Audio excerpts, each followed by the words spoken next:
এখানে 4টা মানুষ থাকে, খুব রাত হলে ঘুম নাই, সকাল হইলে ঘুম নাই, অনেক অনেক অসুস্থ হয়ে গেছে। আল্লাহ আল্লাহ আল্লাহ হেফাজত করুক, আল্লাহ আল্লাহ তুমি হেফাজত করুক, সাহায্য করো, আল্লাহ তুমি আপনার প্রতি রহমত হেফাজত করো। করুক।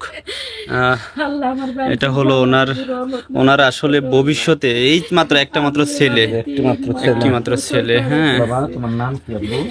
হ্যাঁ, আল্লাহ তুমি এটাতে আসলে মানুষ আমার বাড়ি ঘুরবো, আল্লাহ তুমি রহমত করো। উপযুক্ত 2টা মেয়ে, এগুলা নিয়ে এত কষ্ট করি আমার জীবন, আমার বাঁচার আর আশা নাই।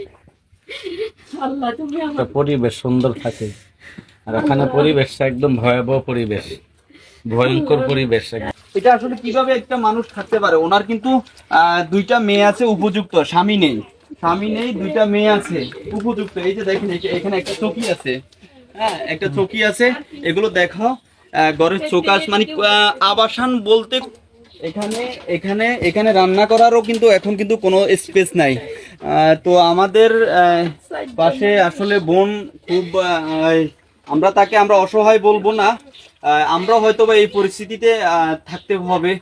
কার কি অবস্থায় কখন কি হয় উনি কিন্তু কথা বলতে পারতেছে না, কান্নায় জর্জরিত এসেছে উনিও। কিন্তু আপনারা যদি পারেন আমাদেরকে একটু একটু প্লিজ আমাদের পাশে, ওনার পাশে দাঁড়াবেন।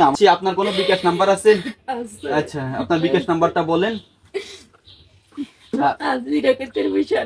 আচ্ছা আমাদের ওনার বিকাশ নাম্বার মুখস্থ নেই আমাদের, আমাদের এই আসো আসো বিকাশ নাম্বারটা একটু মুখে বলে দাও, মুখে বলে দেওয়া নাম্বারটা দিয়ে দাও। আমরা স্ক্রিনে ওনার নাম্বারটা দিয়ে দিব। ইনশাআল্লাহ আপনারা সবাই, আমরা আপনাদের ভাই হিসাবে, আপনার ভাই হিসাবে আমরা আসছি, দেখতে আসছি, দেখে গেছি।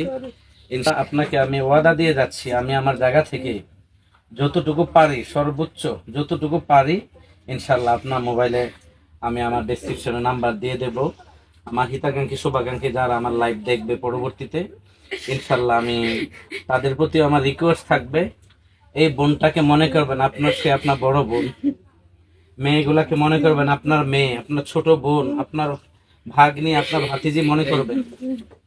এই বোনটাকে মনে করবেন আপনার বড় বোন, আপনার ছোট বোন, আপনার মা মনে করে তার দিকে একটু অবশ্যই সকলে নেক দৃষ্টি দিবেন। ওনার দীর্ঘদিন যাবত ওনার স্বামী নাই, উনি ওনার 2টা উপযুক্ত মেয়ে প্রায় আর একটা ছেলে, ছোট বাচ্চা ছেলে নিয়ে উনি ভাঙা ঘরে থাকতেছে, বন্যায় প্লাবিত হয়ে ঘর দুয়ার আপনারা সকলেই দেখতেছেন, ভয়াবহ পরিস্থিতি। এখানে আমরা যে দাঁড়িয়ে আছি বলতে গেলে সম্পূর্ণ কাদার উপরে। বাড়ির উপর রহমত নাজিল করো আল্লাহ, তাদের তৌফিক দাও আল্লাহ, তাদের রহমত দাও আল্লাহ, তুমি রহমত নাজিল করো। আমি এত অসহায় আল্লাহ, তুমি আমার বাড়ি ঘুরে আল্লাহ, তুমি সাহায্য দাও, এক রহমত করো আল্লাহ, আমাকে কিছু করার মতো আল্লাহ তুমি তৌফিক দাও।